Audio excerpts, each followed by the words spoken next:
لیے انسان کو دنیا میں بھیجا ہے، اور یہ مختصر سی زندگی وہ اللہ کے احکامات اور نبی پاک صلی اللہ تبارک و تعالیٰ علیہ وسلم کے مبارک طریقوں کے موافق اپنی زندگی بسر کرے گا۔ بھائی جو بندہ، جو بھی انسان اللہ کے احکامات کو اپنی زندگی میں لے کر آیا اور نبی کے طریقوں کو اپنی زندگی میں لے کر آیا، سمجھو اس کا بیڑا پار ہو گیا۔ اور جو بھی انسان اللہ کے حکموں کو اس نے توڑ دیا، نبی کے طریقوں کو اس نے چھوڑ دیا، تو سمجھو کہ اس کا بیڑا غرق ہو گیا، وہ تباہ و برباد ہو گیا، ہمیشہ ہمیشہ کے لیے نقصان اٹھانے والا بن جائے گا۔ اللہ رب العزت اپنے مبارک کلام میں ارشاد فرماتے ہیں والعصر ان الانسان لفی خسر، قسم ہے زمانے کی۔ بس اللہ فرماتے ہیں جب اللہ کسی چیز پر قسم کھاتا ہے تو کیا فرماتے ہیں؟ والعصر والعصر، قسم ہے زمانے کی یا قسم ہے وقت عصر کی۔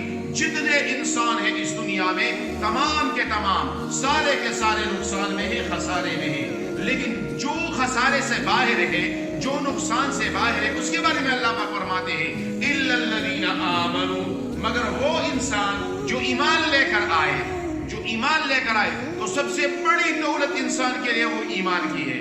ایمان اندر موجود ہو کامیابی ملے گی، ایمان اندر موجود نہ ہو ناکامیابی ملے گی۔ ایمان اندر موجود ہو اللہ کی رضا ملے گی، ایمان اندر نہ ہو اللہ کی ناراضگی ملے گی۔ ایمان اندر موجود ہو تو اللہ رب العزت جنت عطا فرمائیں گے، ایمان اندر نہ ہو تو اللہ رب العزت کی طرف سے پھر ہمیشہ ہمیشہ قہر اور عذاب کا سامنا کرنا پڑے گا۔ تو اللہ کیا فرماتے ہیں والعصر ان الانسان لفی خسر، تمام انسان نقصان میں ہے، الا الذین آمنوا، مگر وہ لوگ، الا الذین آمنوا، مگر وہ لوگ جو ایمان لے کر آئے۔ تو ایمان بہت بڑی دولت ہے، اور ایمان کے ساتھ ساتھ اللہ کیا فرماتے ہیں وعملوا الصالحات، ایمان کے ساتھ اعمال صالحہ بھی کرنے ہیں۔ تو بھائی اللہ رب العزت نے وقت دیا ہے، اللہ نے زندگی دی ہے، تو اس زندگی کو اللہ کے حکموں کے موافق اور نبی کے طریقوں کے موافق بسر کریں۔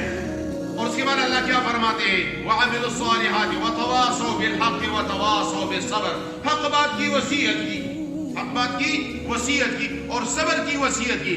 تو بھائی بعض علماء فرماتے ہیں کہ بھائی جس نے امر بالمعروف کی اور نہی عن المنکر کیا، اللہ کے حکموں کی طرف انسان کو بلایا، اور اللہ کے جو منہیات ہیں، جن چیزوں سے اللہ نے منع فرمایا ہے اسے منع فرما دیا، اور یہ بندے اس سے منع ہو گئے، تو سمجھو یہ بندہ کامیاب ہو گیا۔